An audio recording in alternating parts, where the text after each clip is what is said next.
تیار نہیں ہے کہ جو واٹر بورڈ کا عملہ ہے اس کو یہ گرفت کر سکیں. سیوریج جو گندگی پھیلی ہوئی ہے، گٹر لائنیں بہ رہی ہیں، بارش ہو جاتی ہے تو بڑے بڑے نالے وہ بھی کے ایم سی کے پاس، اس میں بھی ان کا کوئی رول نہیں ہے. گویا یہ جو بھی کام کرتے ہیں اپنی بس جتنی کوارڈینیشن کر سکتے ہیں، منتیں کر سکتے ہیں، عملے کے ہاتھ پیر جوڑ سکتے ہیں، ان سے پیار محبت سے بات کر سکتے ہیں، ان سے جو کر سکتے ہیں یہ اپنی بنیاد کے اوپر کرنے کی کوشش کر رہے ہیں. اختیار ان کا کوئی نہیں دیا اب تک. یہ ہے پیپلز پارٹی اور یہ ہے نون لیگ اور یہ ہے پی ڈی ایم، جنہوں نے بدترین صورتحال سے شہروں کو دوچار کیا ہوا، اور اسپیشلی شہر کراچی. اسی طرح سے آپ آ جائیے ٹرانسپورٹ، وہ بلدیاتی حکومت ہے، ٹرانسپورٹ ان کے پاس نہیں ہے. اب آپ بتائیے کہ کون سی چیز ایسی ہے. انہوں نے ماسٹر پلان اور اسی طرح سے جو ہے وہ جتنی ڈیولپمنٹ اتھارٹیز ہیں وہ سب پر قبضہ کر کے رکھا ہوا ہے. سسٹم کے نام سے جو نظام چل رہا ہے جس میں زمینوں کے قبضے یہ وہ، اسی لیے یہ اپنے پاس اختیارات رکھتے ہیں. گویا آئین میں جو بات واضح طور پر لکھی ہوئی ہے کہ انتظامی، سیاسی، مالیاتی اختیارات بلدیاتی حکومتوں کو منتقل کیے جائیں گے. شیئرنگ نہیں ہے، منتقل ہے، ڈیوالو ہے.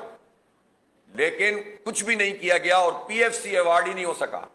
62% جو آمدنی ہے سندھ حکومت کی وہ اس کو این ایف سی ایوارڈ میں ملتی ہے. یعنی جو وفاق کا بجٹ ہے اس بجٹ میں سے اگر 3 ٹریلین کا سندھ حکومت کا بجٹ ہے تو اس کا 62% جو ہے وہ وفاق سے ملتا ہے.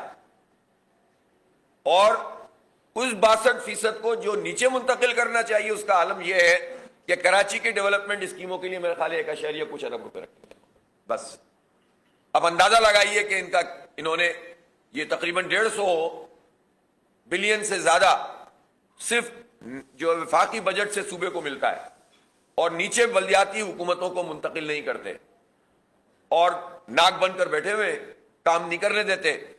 جو کام کرنا چاہتے ہیں ان کو بھی کام نہیں کرنے دیتے اور پھر اپنے آپ کو جمہوری بھی کہتے ہیں. آپ تماشا تو دیکھیے، قبضہ کر کے آ جاؤ، بندے اٹھا لو، فارم 47 پر مسلط ہو جاؤ. بلدیات میں 11-12 تھے فارم، یہاں 45-47 تھے. اور اس کے بعد حلقہ بندی اپنی مرضی کی کر دو، پھر بھی پورا نہیں پڑے تو بندے غائب کر دو، پھر مسلط ہو جاؤ تو اختیار نہیں دو اور اربوں روپے کے اشتہارات جاری کر دو ہمارے ہی پیسوں سے اور اپنی ترقی دکھاؤ ٹی وی پہ لوگوں کو ہم کتنی ترقی کر رہے ہیں. ترقی دیکھنی ہو دیکھ لو، سکر کو پورا ڈوب گیا ہے. سندھ میں اس وقت جو بارشوں کی صورت ہے آپ پیپلز پارٹی کی کارکردگی کو دیکھ لیجئے جا کے. کراچی میں تو بہت زیادہ بارش ہی نہیں ہوئی پچھلے سال. سبسکرائب کریں اور بیل دبائیں تاکہ کوئی خبر رہ نہ جائے.